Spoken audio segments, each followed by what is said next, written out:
Millionaire CEO meets twin girls selling necklace to save their mother. The autumn wind swept through Central Park, carrying crimson leaves past David Harrison as he walked purposefully along the winding path. At 42, David had built Harrison Tech into a global technology empire.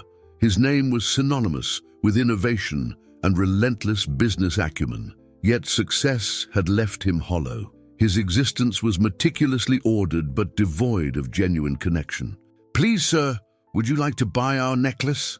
David almost walked straight past the small voice, but something in its sincere desperation made him stop. Two identical girls with auburn hair and emerald eyes looked up at him, their faces tight with anxiety. One held a delicate silver necklace with a heart-shaped pendant. "We're selling it," the girl continued, her voice trembling slightly. "It's really special." David looked at the necklace, his world suddenly tilting on its axis. The unique filigree pattern, the small inscription on the back, it was identical to the one he had given to Sarah on their first anniversary. The necklace he believed had been buried with her after the accident that took her and their twin daughters 5 years ago. "How much?" David heard himself ask, his voice unexpectedly hoarse. The twins exchanged glances. "Whatever you can afford," replied the one holding the necklace. "We just need it for our mother. She's very sick." Without fully understanding why, David reached for his wallet and pulled out several large bills. "Will this help?" he asked, extending the money. The girl's eyes widened at the amount, far more than they had hoped for. Grace carefully placed the necklace in David's palm, her small fingers lingering a moment before reluctantly pulling away. "Thank you, sir," said Emma, her voice trembling with relief. "This will help our mother so much." David pocketed the necklace, watching as the twins clutched the money tightly and hurried away. He should have continued his walk, returned to his meetings, and forgotten this brief interaction. Instead, he found himself watching the retreating figures of the girls, those identical heads bent together in urgent conversation. David turned to his driver, who had followed at a discreet distance. "Follow them," he said quietly, surprising himself with the command.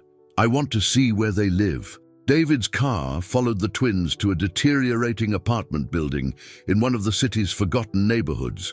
The contrast between his sleek vehicle and the crumbling surroundings couldn't have been more stark. When the girls disappeared inside the building, David sat motionless, the silver necklace still in his hand. "Wait here," he told the driver, stepping out before he could reconsider. The building's stairwell smelled of mold and despair. David climbed 4 flights, following the sound of animated children's voices until he reached a door with peeling paint. He hesitated, then knocked firmly. The door opened slightly, revealing the suspicious face of one of the twins.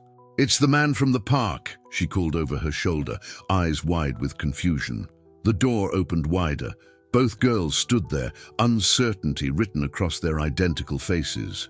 Behind them, David glimpsed a small, sparse apartment and the outline of a woman lying on a mattress. "May I come in?" David asked. His habitually commanding tone softened. After a moment's hesitation, the girls stepped aside. Inside, the apartment was clean despite its poverty. What struck David most was what was missing. No excess, no comforts, just basic necessities. "My mother is sleeping," one of the twins whispered. "Grace," David thought, though he wasn't certain. Rebecca Miller lay on a thin mattress, her breathing labored, skin gray against worn sheets. Even in illness, her resemblance to Sarah was undeniable. The same delicate features, though her once vibrant face was now hollow with suffering. "How long has she been like this?" David asked quietly. "Weeks," Emma replied, her small shoulders sagging. "She gets worse every day." David knelt beside the mattress, gently touching Rebecca's arm. Her skin burned with fever. "She needs a hospital," he said decisively. "We don't have money," Grace responded, her voice small. "That's why we were selling our necklace." David looked at the silver pendant still in his pocket, then at the desperate faces of the twins. Something inside him, something he thought long buried, stirred to life. "I'll take care of this," he said firmly. The girls exchanged glances.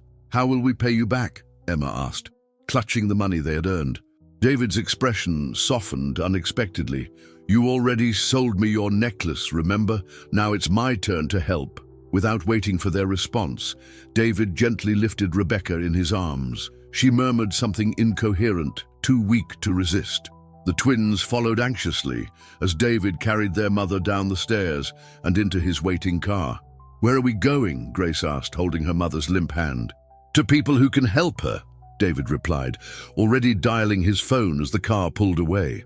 During the drive, David found himself wondering what had possessed him to get involved. For years, he had built walls around himself, focused only on his empire, avoiding anything that might awaken the pain he had buried so deeply. Yet something about these twins and their desperate situation had broken through those defenses. Looking at their worried faces in the back seat, David understood with surprising clarity that his carefully isolated life had become irrevocably intertwined with theirs. The emergency doors slid open as David carried Rebecca inside, the twins following anxiously behind. His commanding presence cut through the usual waiting procedures, and within minutes doctors were examining Rebecca while nurses guided the worried girls to nearby chairs. "Severe dehydration, probable kidney failure," a doctor murmured, checking Rebecca's vital signs. "How long has she been like this?" "They say weeks," David replied, watching as the medical team worked with efficient urgency. "Will she recover?" The doctor maintained a professionally neutral expression. "She needs immediate treatment. Are you family?" David hesitated only briefly. "Yes," he replied firmly, surprising himself with the conviction in his voice. Tests confirmed the doctor's initial assessment: severe kidney disease requiring immediate dialysis. David authorized all necessary treatments without hesitation, signing forms and providing his insurance information as if he had cared for Rebecca his entire life. Hours later, David found himself sitting between the exhausted twins in a quiet hospital corridor. The girls leaned against him, fighting sleep, but losing the battle. Neither had left their mother's side until doctors insisted they step out during a procedure. "Will Mommy die?" Grace whispered, her small voice breaking. David looked down at the girl, seeing fear in those green eyes that seemed too wise for their age. "No," he said with certainty. "She's getting the best possible care now." "But what happens after?" Emma asked, equally worried. "We can't stay at the hospital forever." The question hung in the air. David had been so focused on getting treatment for Rebecca that he hadn't considered what would come next. The thought of sending these children back to that empty apartment while their mother recovered was unthinkable. "You'll stay with me?" David heard himself say, the words forming before he had fully considered them. "Just until your mother gets better." The twins exchanged doubtful glances. "Your house must be very big," Grace said after a moment, trying to imagine it. "It is," David confirmed, feeling strangely embarrassed about his wealth for the first time in years. "Plenty of room for both of you." When Rebecca was finally stabilized and sleeping, a nurse approached with paperwork and questions about childcare arrangements. David took control smoothly, explaining that the girls would stay with him. His confident tone left no room for arguments or suspicion. As they prepared to leave, David watched the twins say goodbye to their unconscious mother, each placing a gentle kiss on her forehead with a tenderness that tightened his chest. These children, who had every reason to be broken by circumstances, showed a resilience and love that awakened something long dormant within him. The drive to David's estate was silent. The twins pressed together in the back seat, occasionally whispering to each other as the city landscape gave way to manicured suburbs and eventually to the private road leading to David's mansion. When the car stopped before the imposing structure, the twins' exhaustion momentarily lifted, replaced by awe at the sheer size of the house, illuminated by subtle landscape lighting. "Do you live here alone?" Emma asked as they stepped out of the car. David nodded, suddenly seeing his house through their eyes, grand, impressive, and completely empty of what truly mattered. "Not tonight," he said quietly, leading them toward the massive front doors. "Tonight, you're here too." Morning light streamed through tall windows as Grace and Emma cautiously explored their temporary home. The mansion's grandeur overwhelmed them. Crystal chandeliers hanging from vaulted ceilings, artwork worth more than all their lifetime possessions, and hallways leading to seemingly endless rooms. "Do you think he has a pool?" Emma whispered excitedly. "Probably 3, Grace replied, running her hand along a marble banister. The girls had slept in a guest suite, larger than their apartment, in beds so soft they felt like they were floating. Despite their worry for their mother, childish wonder temporarily overcame concern as they discovered each new corner of David's property. David watched them from his study doorway, coffee in hand. He had already made several calls, arranging Rebecca's continued treatment, postponing meetings, and instructing his housekeeper to purchase necessities for the twins. He couldn't explain his actions even to himself. "The hospital called," David announced when the girls rounded a corner. "Your mother is stable. She's responding well to treatment." Both faces lit up with identical expressions of relief. "Can we see her today?" Grace asked hopefully. "This afternoon," David promised. "Have you eaten?" The twins shook their heads. David led them to the kitchen, where his housekeeper, Mrs. Clark, had prepared breakfast. The woman raised an eyebrow at the house's unlikely guests, but said nothing as she served plates full of food. "Eat," David instructed, checking his phone as messages accumulated. The girls needed no encouragement, devouring the meal with barely contained desperation. Later, while David answered emails, he heard a commotion outside his study. "You can't go in there," Mrs. Clark was saying firmly. David opened the door to find Emma trying to peek around the housekeeper into a room at the end of the hall, a room David kept permanently locked. "That door is always closed," Mrs. Clark explained apologetically. "I tried to tell them." "It's all right," David interrupted, his voice tight. "Girls," he added, "that room is private. The rest of the house is yours to explore, but that room stays closed. Understood?" Both girls nodded, chastened by his sudden coldness. That afternoon, David's driver took them to the hospital. Rebecca was awake, though weak, her face lighting up at the sight of her daughters. "My girl," she whispered as they hugged her carefully. "I was so worried." "Mr. Harrison is letting us stay at his house, Mommy," Emma explained excitedly. "It's huge." Rebecca's eyes found David standing uncomfortably at the door.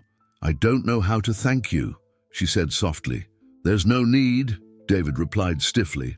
The doctor arrived with updates, explaining Rebecca's condition in simplified terms for the twins. "Your mother's kidneys weren't working properly. We're helping them filter her blood while they heal." "Will she get better?" Grace asked, gripping her mother's hand. "With continued treatment, yes," the doctor confirmed, "but it will take time." On the drive back, the twins were quiet, processing their mother's condition.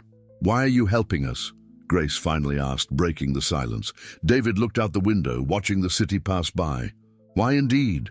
He had spent years building walls around himself, focusing only on his empire. Why risk pain by letting these strangers in? "Sometimes people just need help," he replied eventually, avoiding the deeper truth. That night, after the twins were asleep, David stood before the locked door, key in hand. Inside was everything he had tried to forget. Photos, toys, memories preserved like insects in amber. His fingers tightened around the key, then loosened. Not tonight, maybe never. Behind him, the house felt different. No longer just an empty monument to his success, but temporarily alive with the presence of children again. The feeling was both comforting and terrifying.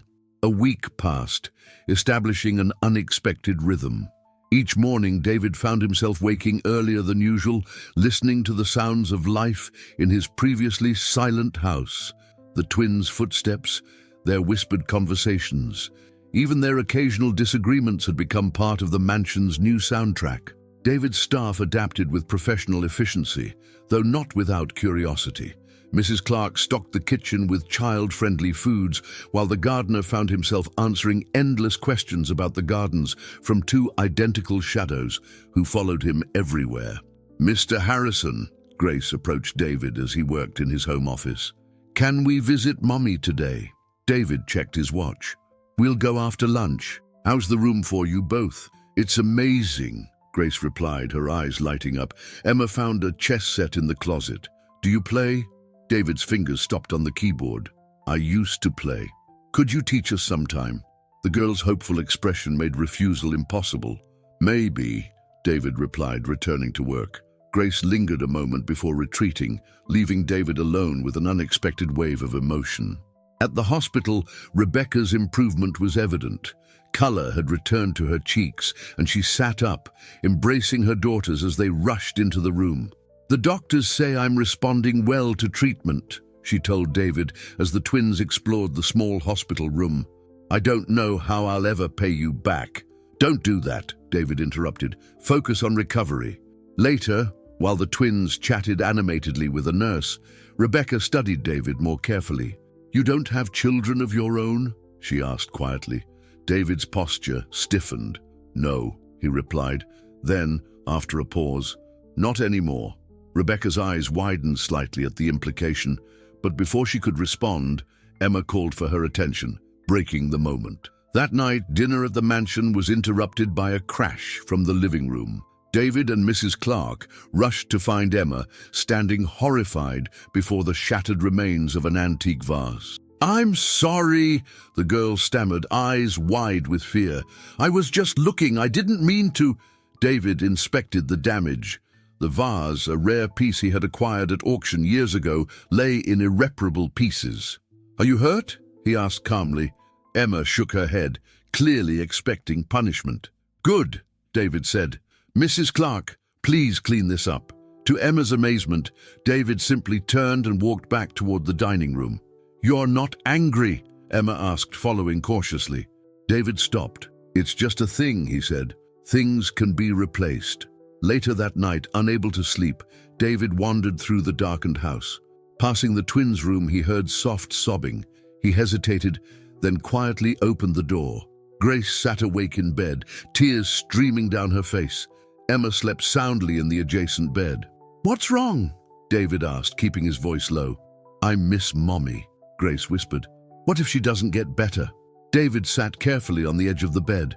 The doctors are very good. She's already improving. Grace looked up, her tear-stained face vulnerable in the dim light. Our daddy died when we were 5.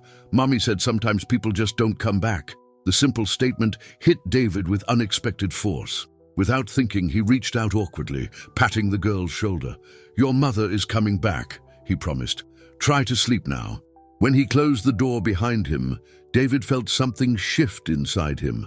A crack in the careful fortress he had built around his heart, letting in both pain and something else he wasn't ready to name.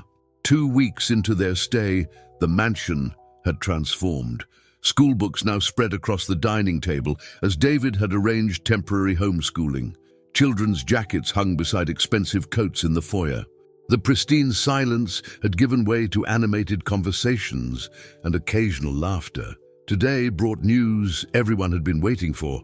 Rebecca was being released for outpatient treatment.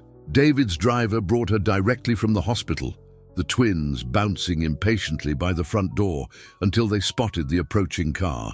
Mommy! They cried in unison, running down the steps as Rebecca emerged, still thin but standing straight. Color had returned to her face. David watched from the doorway as the family embraced, feeling strangely like an outsider, witnessing something precious. Rebecca looked up, catching his eye, and smiled with genuine warmth. Something in his chest tightened unexpectedly. Welcome, he said simply as they approached. This is overwhelming, Rebecca admitted, taking in the mansion's grandeur. We couldn't possibly impose. You're not imposing, David interrupted. The doctor said you need rest and continued treatment. This is the most practical arrangement. Mrs. Clark appeared, offering to show Rebecca to her room. The twins immediately volunteered as tour guides, eager to show their mother everything they had discovered. That evening, for the first time, all 4 dined together. The twins dominated the conversation, updating Rebecca on their temporary life, the gardens they had explored, the chess lessons David had reluctantly begun giving them, the planets David's telescope could see. You've been teaching them chess? Rebecca asked David during a rare pause. David nodded, uncomfortable under her scrutiny. He's really good, Mommy, Grace added. He says we're learning fast because we have good spatial... She looked to David for help. Spatial reasoning, David supplied. Rebecca smiled. They've always been quick learners. Her expression grew serious. But we need to discuss what happens next. The doctor says I'll need continued treatment for months, and I need to find work that can accommodate. One step at a time, David interrupted. Your treatment schedule is arranged. Everything else can wait. Later, after the twins were asleep, David found Rebecca in the library, examining family photos displayed on a shelf, carefully curated images of David's parents and business achievements, with conspicuous gaps. Thank you, she said without turning. Not just for the medical care, but for making my girls feel safe. They've had so little stability.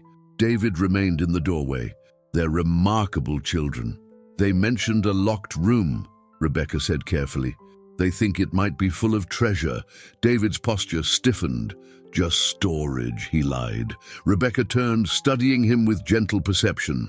I understand privacy, Mr. Harrison. We all have parts of ourselves we keep locked away. The simple understanding in her voice nearly undid him. For years, colleagues and associates had tiptoed around his past, treating him like a ticking bomb. Rebecca's direct acknowledgement was disarming. David, he said suddenly, please call me David. She nodded. David. Then a strange silence fell between them, full of unasked questions. I should rest, Rebecca finally said. Good night, David. Dunine. After she left, David poured himself a drink, contemplating how quickly these strangers had infiltrated his carefully constructed solitude. The most disturbing realization wasn't that he minded their presence, but that he was beginning to dread their eventual departure. By habit, his hand reached for the pocket where he still carried the twins' silver necklace. He examined it under the lamplight, running his thumb over its worn edges, wondering how something so small could have triggered such significant upheaval in his life. David sat alone in his study, quarterly reports forgotten on his desk. Outside, he could hear the twins laughing as they kicked a soccer ball across the lawn. The sound penetrated the thick windows, infiltrating the sanctuary he had maintained for years. 3 weeks had passed since Rebecca's release from the hospital. Her strength returned gradually, but her medical team insisted on continued rest between treatments. The temporary arrangement showed no signs of ending soon, a fact that left David increasingly conflicted. His phone buzzed with a message from his executive assistant. Board meeting tomorrow at 9 a.m. Confirm attendance. David stared at the screen. He had been working remotely, making occasional appearances at the office when necessary. His absence had generated rumors, which his team managed efficiently. However, the truth that he, David Harrison, ruthless business titan, was hosting a struggling single mother and her twins would be incomprehensible to his colleagues. Confirmed, he typed, then set the phone aside. The study door opened slowly, and Emma peeked in. Mr. David, Mommy said to tell you dinner is ready. Rebecca had insisted on cooking whenever she felt strong enough. To earn our keep, she had explained. Despite David's protests, her simple home-cooked meals had become strangely meaningful, bringing them around the dining table every evening. I'll be there in a minute, David replied. Emma hesitated. Can I ask you something? David nodded, gesturing for the girl to enter. Why do you always keep that necklace in your pocket? The one we sold you. David's hand instinctively touched his jacket pocket where the small pendant indeed rested.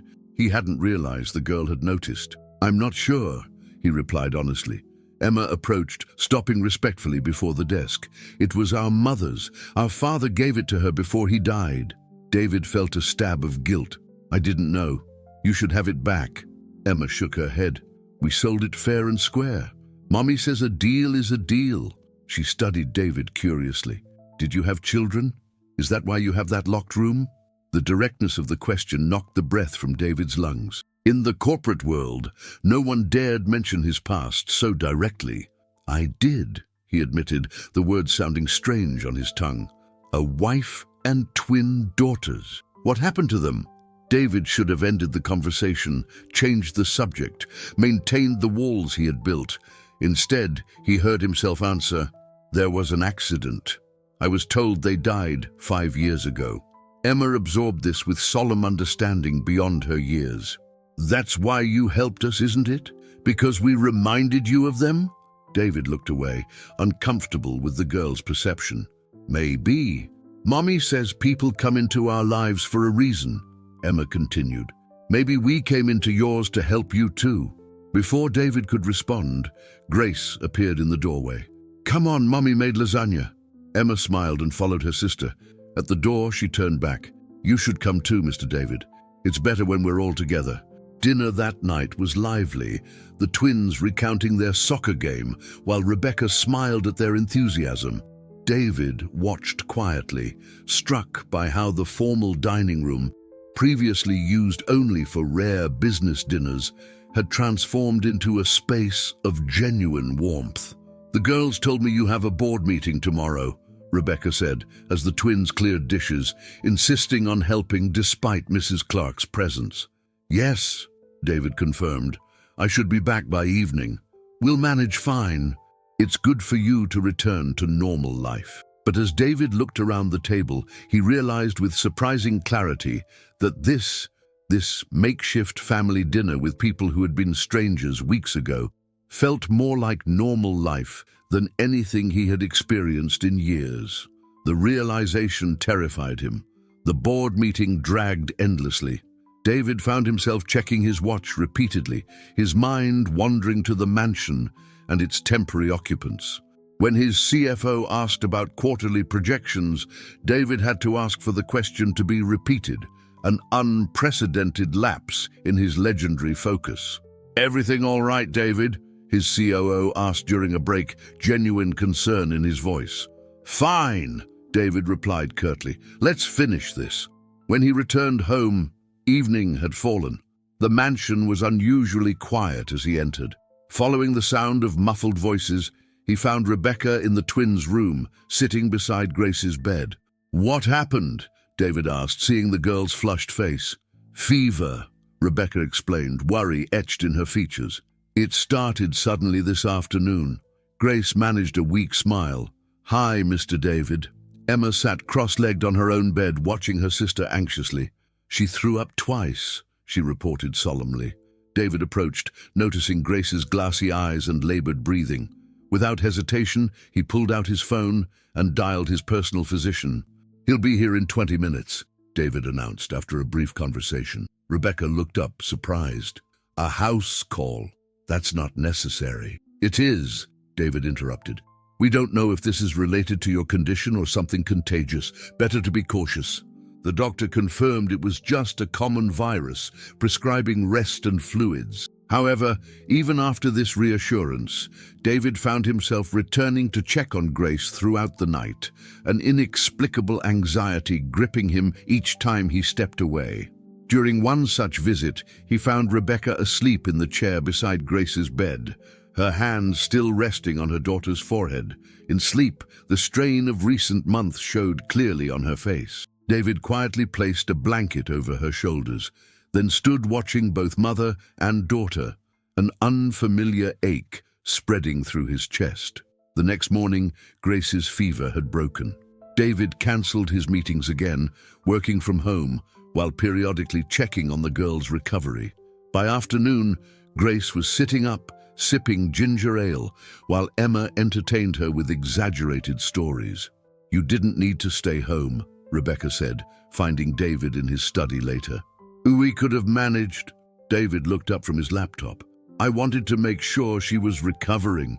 Rebecca studied him with that perceptive look that always made him feel transparent. "You care about them." It wasn't a question. David closed his laptop, struggling with how to respond. "The girls have started calling you Mr. David instead of Mr. Harrison," she continued. "They've grown attached to you, and that worries you." David understood. Rebecca sighed, sitting in the chair opposite his desk. "We can't stay here forever, David. Eventually I'll be well enough to work again, to provide adequately for my daughters, and then—" She left the sentence unfinished, but her conclusion hung heavily in the air. Then they would leave, return to their own life. This temporary intersection would come to an end. "My treatments are working better than expected," Rebecca continued softly. The doctor says I might be ready for reduced sessions. Within a month, I've started looking at apartments we can afford. David felt something cold settle in his stomach. There's no rush, he said, his voice uncharacteristically uncertain. There is, Rebecca countered gently. The longer we stay, the harder it will be for all of us when we leave. David had no answer. In business, he never hesitated, never showed uncertainty. But this wasn't business. This was something he had deliberately avoided for years. Emotional entanglement, the risk of caring too deeply. You've already given us so much, Rebecca said, rising to leave. We can't take advantage of your generosity forever. When she reached the door, David finally spoke. What if I asked you to stay? The question surprised them both. Rebecca turned, her expression a complex mixture of emotions. Why would you do that? She asked softly. David had no answer, at least none he was ready to verbalize. That night, David stood before the locked door, key trembling slightly in his hand.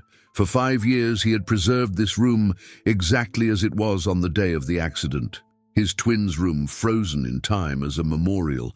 His conversation with Rebecca echoed in his mind. What if I asked you to stay? The words had escaped before he could stop them, revealing more than he had intended. With a deep breath, David inserted the key.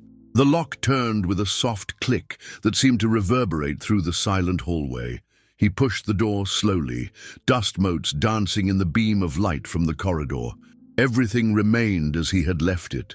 The pink walls covered with butterfly decals, the bookshelf filled with fairy tales, the twin beds with their matching princess comforters that Mrs. Clark had been instructed never to touch. On the nightstand, a framed photo of identical twin babies with David and his wife Elizabeth, all smiling on a beach vacation, their last together. David entered, overwhelmed by memories. He picked up a silver necklace from a jewelry box displayed on a shelf, identical to the one the twins had sold him. Elizabeth had given matching necklaces to their daughters for their second birthday. Mr. David? He turned sharply. Emma stood in the doorway, eyes wide with curiosity and uncertainty. You shouldn't be here, David said, his voice strained. Sorry, Emma whispered. I heard the door open. Her gaze traveled around the room, understanding dawning on her young face. This was your daughter's room? David nodded, unable to speak. What were their names? Sophia and Charlotte, David managed to say. They would be 10 years old now, your age. Emma cautiously entered the room, approaching the photo on the nightstand. You all look happy. We were, David replied softly. Emma studied the photo, then looked at David. My mommy says Daddy watches us from heaven. Maybe Sophia and Charlotte watch you too. The simple statement, delivered with a child's certainty, cracked something inside David. He sat heavily on the edge of one of the small beds, emotions he had suppressed for years, finally breaking through. I miss them, David admitted, the words barely audible. Every day. We miss our daddy too, Emma said, sitting beside him. Mommy says it's okay to be sad sometimes, but we shouldn't forget to be happy too. From the doorway came a small gasp. Grace stood there, still pale from her illness, but eyes wide at the forbidden room. Behind her, Rebecca appeared, her expression softening as she absorbed the scene.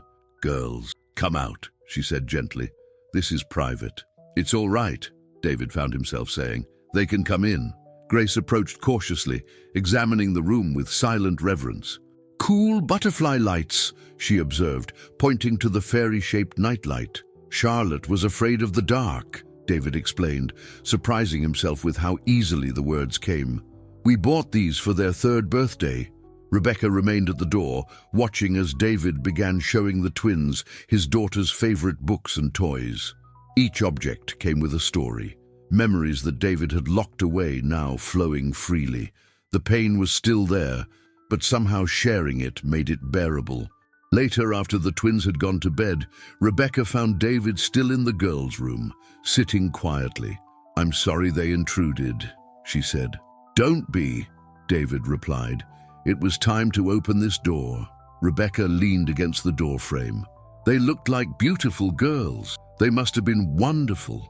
They were. David looked at her. The accident. It wasn't an accident.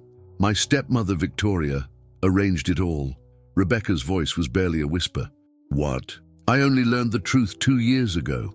Victoria wanted control of the company after my father died. Elizabeth and the girls were in her way. His voice hardened. She hired someone to sabotage their car.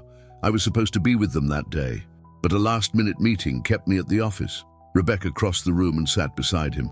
That's monstrous. I had her arrested. Of course, she's serving life in prison now. David looked at his hands, but it didn't bring them back. Nothing could. That's why you isolated yourself, Rebecca said softly. You're punishing yourself for surviving. The simple truth of her assessment left him speechless. Survivor's guilt is a terrible burden, she continued quietly, but living half a life doesn't honor their memory. David looked into her compassionate eyes and felt for the first time in years that someone truly saw him. Not the successful CEO, but the broken man beneath the perfect facade. I don't know how to stop, he confessed. Rebecca placed her hand over his. Maybe you've already started. Spring arrived, bringing transformation to both the estate's gardens and its inhabitants. The garden David had maintained but rarely enjoyed now became a sanctuary where the twins explored daily. Rebecca's health improved steadily, her face regaining its natural glow, her strength returning with each passing week. Most notably transformed, however, was David himself. The change happened gradually, so subtly that an outsider might not notice, but Rebecca watched how his rigid posture softened when the girls entered a room, how genuine smiles occasionally replaced his habitually stern expression. One sunny Saturday, David surprised everyone by cancelling his usual weekend work session and suggesting they all visit the city's Natural History Museum. Really? Grace exclaimed, nearly dropping her cereal spoon. The dinosaur exhibit just opened, David said casually, as if family outings were commonplace for him, unless you'd prefer something else. Dinosaurs are perfect, Emma confirmed enthusiastically. Rebecca watched this exchange with silent admiration. Are you sure, David? You usually work on Saturdays. Work can wait, he replied, his eyes briefly meeting hers in shared understanding of how significant that statement was for a man who had built his life around his company. The museum trip marked a turning point. For the first time, they ventured together beyond medical appointments, a visible unit that drew curious glances from museum staff who recognized the famous CEO accompanied by a woman and identical girls. David, normally hyper-aware of public perception, seemed indifferent to the attention. "Look, Mr. David," Grace called excitedly, pointing animatedly at a massive T-Rex skeleton. "This one's even bigger than the model in your library."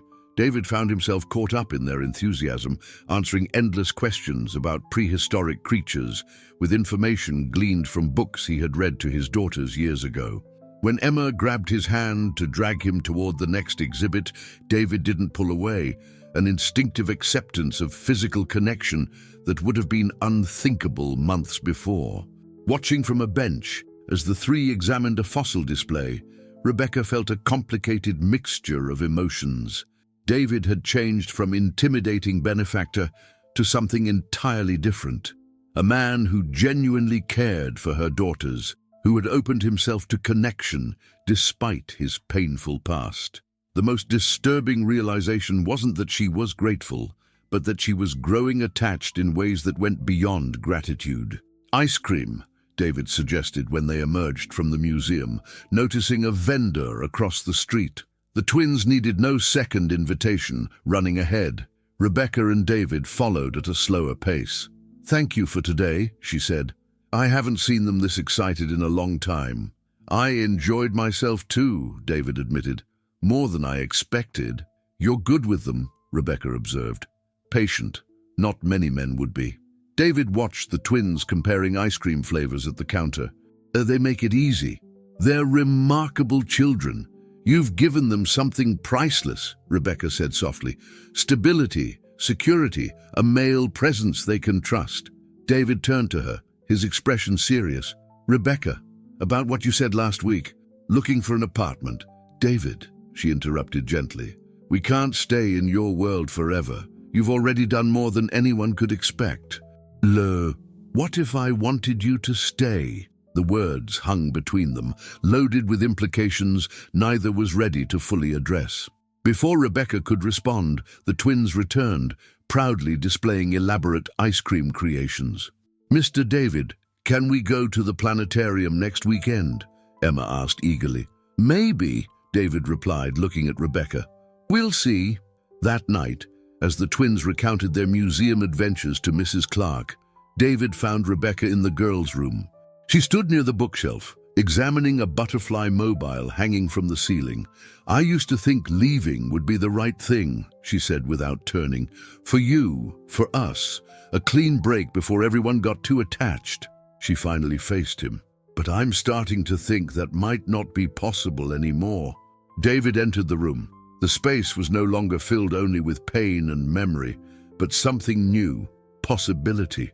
"Then don't leave," he said simply. Morning sunlight streamed through the kitchen windows as Rebecca prepared breakfast, moving with an ease that reflected her improved health. The aroma of coffee and pancakes filled the air, creating a sense of domestic tranquility that was once unimaginable in David's austere home. "Need help?" David asked, entering the kitchen in weekend casual clothes instead of his usual business suit. Rebecca smiled. "You can set the table. The girls should be down any moment." They worked together in comfortable silence, the routine now familiar after 2 months of cohabitation. When David's hand accidentally brushed hers while reaching for plates, neither pulled away immediately, a subtle acknowledgement of the growing connection between them. "Dr. Martinez says I can reduce my treatments to once a week," Rebecca mentioned, flipping a pancake. "My kidney function has stabilized beyond his expectations." David paused. "That's wonderful news." "It is," she agreed, though her tone carried a touch of uncertainty. "It also means I need to think seriously about work. I can't be financially dependent forever." Before David could respond, thundering footsteps announced the twins' arrival. They burst into the kitchen already dressed for their Saturday softball practice, another new addition to the household routine. "Mommy, Mr. David!" Grace exclaimed. "Coach said I can be the pitcher today, and I'm playing first base," Emma added proudly. Breakfast conversation centered on softball strategy and team standings. The earlier tension was momentarily set aside. David, who had never attended a sporting event that wasn't corporate sponsorship, found himself genuinely invested in the twins' athletic progress. At the local field, David and Rebecca sat together on aluminum bleachers, watching the twins warm up with their teammates. Several parents waved respectfully to David, though none approached. His reputation for privacy preceded him. "They've grown," Rebecca observed. "February's clothes barely fit now." "Children do that," David replied with a small smile. "Grow when you least expect it." Rebecca turned to study his profile. "Not just physically. They're happier, more confident. That's because of you." David shook his head. "They're resilient, and they have you. But now they have you too," she said softly. "And they talk about you constantly. Mr. David showed us how to use the telescope. Mr. David explained how airplanes fly. Mr. David promised to teach us chess openings." David watched as Grace took position on the pitcher's mound, her small face concentrated with determination. "I never expected this," he admitted. "Any of this." "Neither did I," Rebecca replied. "When you showed up at our door that day, I thought you were just a wealthy man easing his conscience with charity. And now I know better." Their eyes met, communicating more than words could express. The moment was interrupted by applause as Grace struck out her first batter. David found himself standing, clapping more enthusiastically than he had for any business achievement. Later that night, after the twins had gone to bed, David and Rebecca sat on the terrace, the spring air soft and perfumed with blooming flowers. Between them rested the real estate listings Rebecca had been quietly researching. "These are all very far from your treatments," David observed, examining the circled apartments. "They're what I can afford," Rebecca replied pragmatically. "I've applied for administrative positions that would accommodate my medical schedule." David set the papers aside. There's another option. David, listen to me. No, listen to me, he interrupted gently. This house has 7 bedrooms. The girls are thriving at their school. Your medical team is nearby. He paused, gathering courage. Stay, not as temporary guests, but permanently. Rebecca looked away, her profile golden in the moonlight. People would talk. They'd say I manipulated you, that the girls and I are taking advantage. Let them talk, David said with sudden fierceness. I've spent 5 years making decisions based on what others might think, maintaining perfect control. I'm tired of it. What exactly are you proposing? Rebecca asked, her voice barely above a whisper. David reached across the table, taking her hand. I'm proposing we stop pretending this is temporary, that we acknowledge whatever this is between us deserves a chance. He squeezed her hand gently. I'm not asking for immediate answers. Just don't leave yet. Rebecca's eyes glistened in the dim light. I'm scared, she admitted. Not of you, but of hoping again, of letting the girls hope. I'm scared too, David confessed. But for the first time in years, I'm more afraid of losing something than of having it. As the night deepened around them, neither moved to break the connection of their intertwined hands, a silent agreement to face their fears together. Summer arrived in full splendor, transforming the estate's formal gardens into a playground where the twins spent endless hours exploring, building forts, and occasionally helping the amused gardener with simple tasks. The mansion itself had undergone a more subtle transformation. Children's artwork now adorned the refrigerator. Colorful sneakers cluttered the entryway, and laughter echoed through previously silent corridors. 3 months had passed since David's proposal on the terrace. Rebecca had neither accepted nor rejected his offer of permanency, but they had fallen into a comfortable rhythm that felt increasingly like family life. "Mommy! Mr. David, look what we found," Emma called one Saturday morning, bursting into the breakfast room where David and Rebecca were quietly enjoying coffee. Both girls looked muddy and triumphant, holding a small turtle between them. "He was by the pond," Grace explained excitedly. "Can we keep him, please?" David looked at Rebecca, who raised an eyebrow in silent communication. Their newly discovered ability to converse without words, one of many developments in their evolving relationship. "A turtle requires proper care," David replied thoughtfully. "Perhaps we should research what he needs first." "We could build a habitat for him," Emma suggested. "Mr. David, you said you had building materials in the garage, right?" "I do," David confirmed, surprising himself with how naturally he now included the girls in his plans and possessions. Rebecca watched this exchange with amusement. "You realize this means we'll be building Turtle Paradise this afternoon." "I've negotiated billion-dollar contracts," David replied dryly. "I suspect I can handle turtle architecture." Their laughter mixed easily, a sound that had become increasingly common. The day unfolded in domestic harmony, researching turtle habitats online, gathering supplies, and working together in the garden to create a suitable home for their reptilian visitor.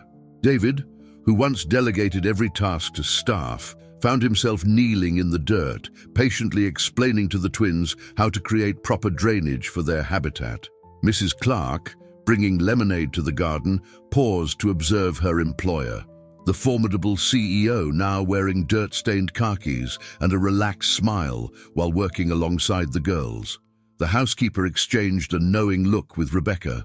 Both women silently acknowledged the transformation. That evening, after tucking the twins into bed, another ritual David had gradually joined. He and Rebecca settled in the library with glasses of wine. "The turtle habitat is quite impressive," Rebecca commented, curling comfortably into a corner of the sofa. "You missed your calling as an environmental engineer," David smiled, his posture more relaxed than she had ever seen in the early days. "The board would be shocked to see me covered in mud and pond water." "Your company has been patient with your reduced schedule," Rebecca observed. "The benefits of being the founder," David replied, "though my executive team has handled things admirably in my partial absence." A comfortable silence settled between them, broken only by the ticking of the antique clock and the distant sounds of the house settling. I received a job offer today, Rebecca said finally. Administrative director at a non-profit organization. The salary is modest but adequate, and they're willing to accommodate my treatment schedule. David set his wine glass down carefully. Congratulations, he said, his tone measured.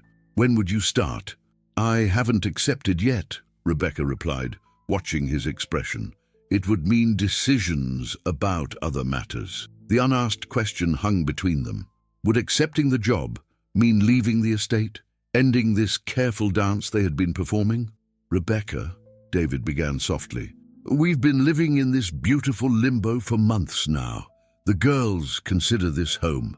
They consider me, he hesitated. Family, Rebecca supplied, her voice carrying a touch of rarely revealed vulnerability. David nodded. They've grown to love you, and I... He stopped suddenly, uncertain. Rebecca moved closer on the sofa, taking his hand. And you? David met her gaze directly. I've grown to love the woman who cooks in my kitchen, who reads to my gardener's children when they visit, who somehow made this empty house feel like a home again. Rebecca's thumb traced circles on his palm. I never expected to feel this way again, she admitted. After losing Michael, I convinced myself it was safer to focus only on the girls. And now, David prompted gently. Now I find myself terrified by how much we have to lose, Rebecca confessed. The girls adore you, and I... She took a deep breath. I've fallen in love with you, David, but I'm afraid of building something on such unequal foundation. Your world and mine, they're so different. David leaned forward until their foreheads touched. Then let's build a new world, he whispered, one that belongs to all of us. Rebecca closed her eyes, her free hand rising to rest against his cheek. Ask me properly, she said softly. Not as your charity case, not as someone you're rescuing. Ask me as a woman you want to build a life with. David sat in his study the next morning, staring at the small velvet box on his desk. The antique ring inside, his grandmother's, had been in a safe for years. He had retrieved it yesterday after his conversation with Rebecca, his mind racing with possibilities. Ask me properly, she had said. The words echoed in his mind, both thrilling and terrifying. David Harrison, who made multi-million-dollar decisions daily without hesitation, found himself paralyzed by uncertainty. A gentle knock interrupted his thoughts. Mr. David? Grace peeked through the door. Mommy said to tell you lunch is ready. I'll be there in a minute, David replied, quickly sliding the ring box into his desk drawer. Grace lingered. Are you okay? You look worried. David managed a smile. Just thinking about some important decisions. About us staying? Grace asked with surprising directness. David's breath caught. What do you think about that? Emma and I want to stay forever, she said solemnly. Mommy's happier here, and you're happier with us. We can tell. You're very perceptive, David observed. The girl shrugged. Twins notice things. She hesitated, then added, Mommy loves you, you know. She smiles different when you're around. Before David could respond, Grace disappeared down the hallway, leaving him stunned by a 10-year-old's simple wisdom. At lunch, David found himself studying Rebecca across the table as she laughed at something Emma said. She caught his gaze and smiled. That special smile Grace had mentioned, sending warmth spreading through his chest. I thought we might visit the lake this afternoon, David suggested when they finished eating. The weather's perfect for it. To do so. The twins applauded their approval. David's estate included a small private lake, complete with boathouse and pier, which had become a favorite spot during the summer heat. Hours later, as the sun began its descent, Rebecca and David sat on the pier, watching the twins play in the shallow water. A comfortable silence stretched between them, broken only by the girls' laughter and the occasional call of birds. I spoke with the non-profit director this morning, Rebecca said finally. I asked for a few more days to consider their offer. David nodded, his fingers unconsciously touching the ring box in his pocket. What's holding you back? Rebecca turned to face him fully. You know exactly what's holding me back, David. Her expression softened. Whatever you're struggling with, just say it. David took a deep breath. When I bought that necklace from the girls, I never imagined where it would lead. I was empty, functioning but not living. He looked at the twins, then back at Rebecca, and then suddenly my house was full of noise and chaos and life again. It wasn't just charity, was it? Rebecca asked quietly. Even in the beginning. David shook his head. I told myself it was, that I was just helping because I could. But from that first day, seeing those twin girls trying so desperately to save their mother, he found her eyes. They reminded me of Sophia and Charlotte. But they also reminded me what it meant to care deeply about something beyond myself. Rebecca reached for his hand. And now I can't imagine this house without you in it, without the girls running through the hallways, without your laughter in the kitchen, he squeezed her hand, without the family we somehow became. The twins' splashing grew more distant as they chased each other along the shoreline, giving the adults a moment of privacy. I used to think I didn't deserve happiness, David continued, that surviving when Elizabeth and the girls didn't was some cosmic punishment.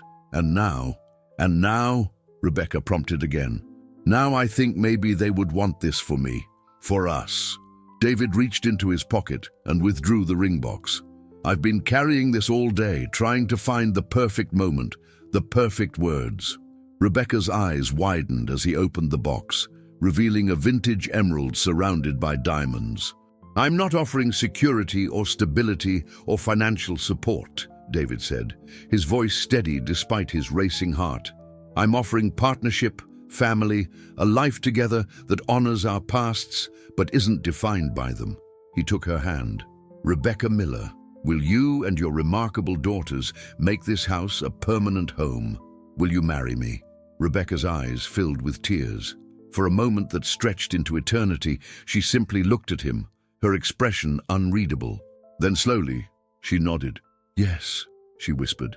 Yes, we'll stay. Yes, I'll marry you. David slipped the ring onto her finger with trembling hands, then pulled her close. Their kiss was gentle at first, then deepened with the promise of shared futures and healing hearts. They broke apart at the sound of approaching footsteps. The twins ran toward them, dripping water and curious. What's happening? Emma asked, noticing her mother's tears and David's uncharacteristically emotional expression. Rebecca extended her hand, showing them the ring. David asked us to stay permanently as a family. The girls looked at the ring, then at the adults, processing this information. Does that mean you're getting married? Grace asked cautiously. David nodded. If that's all right with you both. The twins exchanged one of their silent communications, then broke into identical smiles. Does this mean we can call you Dad? Emma asked boldly. The question hit David with unexpected force. He had prepared for hesitation, for gradual transition. Instead, these remarkable girls offered immediate acceptance, a gift he never thought he'd receive again. It would be an honor, David said, his voice hoarse with emotion. But only when you're ready. The twins launched forward, wrapping their arms around both adults in an enthusiastic group hug that nearly knocked everyone into the lake. Laughter and tears mixed as the newly defined family embraced, the setting sun bathing them in golden light. Later that night, as the twins slept and Rebecca admired her ring in the moonlight streaming through the bedroom window, David found himself thinking of his daughters. For the first time, the memory brought bittersweet joy instead of overwhelming pain. The feeling that they would approve of the family their father had found. In his pocket, David still carried the twins' silver necklace, now a talisman of unexpected beginnings rather than painful endings. David Harrison, once known only for his business acumen and reclusive nature, now found himself subject to different kinds of whispers as he, Rebecca, and the twins entered the charity gala. 6 months had passed since his proposal at the lake. The announcement of their engagement had created waves throughout Boston's elite circles. David, Richard Thornton, David's board chairman, approached. We were beginning to think you'd gone entirely domestic lately. David guided Rebecca forward, his hand resting lightly on the small of her back. Richard, I'd like you to meet my fiancée, Rebecca Miller. Rebecca, elegant in a midnight blue dress that complemented the emerald on her finger, extended her hand with quiet confidence. "It's a pleasure to meet you, Mr. Thornton. David speaks very highly of your business partnership."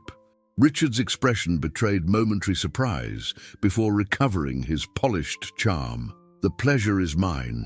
David has been different these past months, happier. Now I understand why." As they moved through the crowded ballroom, David introduced Rebecca to colleagues and business associates. Some responded with genuine warmth, others with barely disguised curiosity about the woman who had captured Boston's most eligible widower's heart. "They're wondering what my angle is," Rebecca murmured as they stepped onto the dance floor. "The single mother who somehow snared the billionaire." David pulled her closer, moving smoothly to the orchestra's waltz. "Let them wonder. We know the truth." Rebecca smiled up at him, "Which is that I'm the lucky one. That somehow I received a second chance at happiness I never thought I deserved," David replied, his voice low and sincere. Later that night, as they drove home, Rebecca rested her head on David's shoulder. "The girls will want a full report. Grace was convinced you'd be eating off golden plates." David laughed. "Wait until they hear about the chocolate fountain." They found Mrs. Clark in the living room reading to the twins, who had stubbornly refused to sleep until their parents returned. "Mommy! Daddy!" Grace exclaimed. The term daddy, now comfortably established in their daily vocabulary. How was the fancy party? David still felt a surge of emotion every time the girls called him Dad, a title he thought he'd never hear again. "Less exciting than you imagine," he replied, loosening his tie.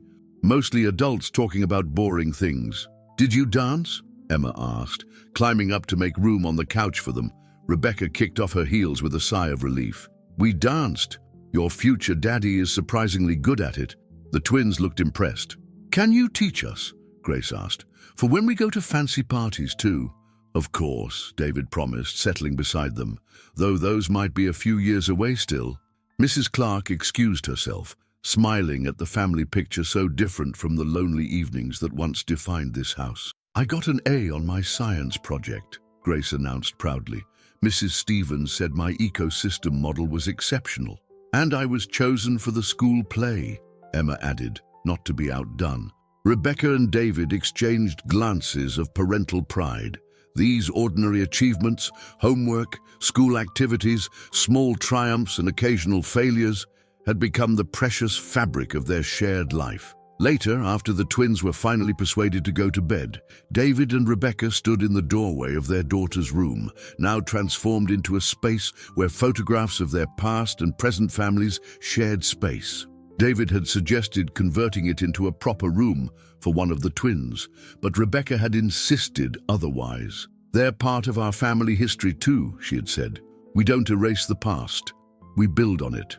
Now, as wedding plans progressed and their lives intertwined more completely, David realized how right she had been.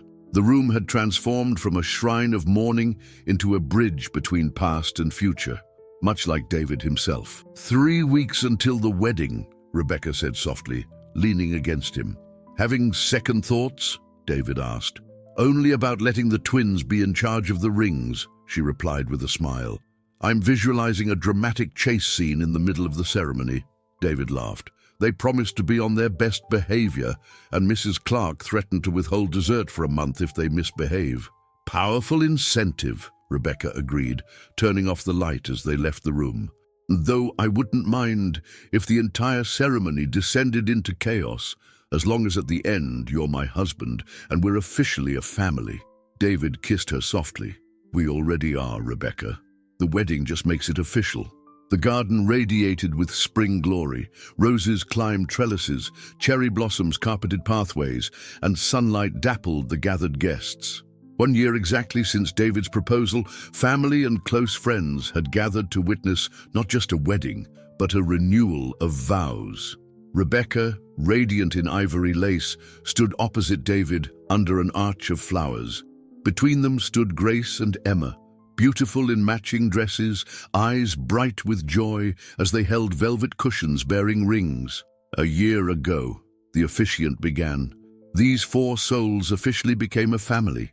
Today, they celebrate that journey and renew their promises." David looked at Rebecca, still amazed by the miracle of her presence in his life. "When I met two determined girls selling a silver necklace, I never imagined they would lead me back to life," he said, voice firm with certainty.